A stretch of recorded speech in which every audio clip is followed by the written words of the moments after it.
My Uncle Tony was one of my heroes. He was in the Navy. My dad and he were brothers. They had a sister, my Aunt Debbie. They were raised by a single dad. My uncles and my dad and my aunt's mom left them when they were little. They did grow up going to church, even though my grandpa wasn't a Christian. People in my dad and my uncle and aunt's life did make sure they went to church, and he went to church. As soon as he got old enough, he stopped going to church. He decided to join the Navy to see the world.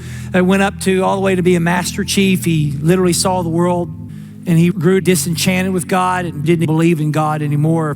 At the age of 50, my uncle was diagnosed with stage 4 glioblastoma tumor in his brain. I remember getting the call. I was living in Bowling Green. He was in Somerset, Kentucky at the time, and we were getting the call. My dad, everybody was unable to be there. I was with him, and he went through his surgery. His surgery was many hours. I was the first person he saw when he woke up. I was a pastor trying to share with him the love of God. He said, "Nephew, I don't believe in God. There's no way God could ever do this to me. This is just wrong." He was so angry, so bitter. We talked for hours. Over the next few months, he received radiation and chemotherapy and all kinds of treatments. My aunt, who is a strong believer, Aunt Debbie, I love you, she continued to minister to my uncle, shared the gospel, kept pouring into him. One night in the kitchen, somehow the Lord spoke to my uncle.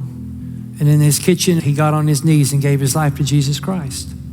After hearing about that and talking with him, I saw a change in my uncle. No one wants cancer from anybody. My uncle had this attitude that it was the best thing that ever happened to him. I remember sitting in his living room and he said, "Nephew, God is in control. I got a roof over my head, food in my belly, and I got Jesus in my heart. What more could a man ask for?" Here was a man bitter and angry at God, now changed by the grace of God. Until he died, he shared Jesus with everyone he met. I went to the doctors and somebody asked him how he was doing. And you know what he'd say? He would say, "I've got a roof over my head, food in my belly, and I've got Jesus in my heart." And you'd go to Walmart and he'd say, "I've got a roof over my head, food in my belly, and Jesus in my heart." When entitlement is high, gratitude is low. But when gratitude is high, entitlement's low. You may have a roof over your head, food in your belly, but do you have Jesus in your heart? If you don't, I wish you would today.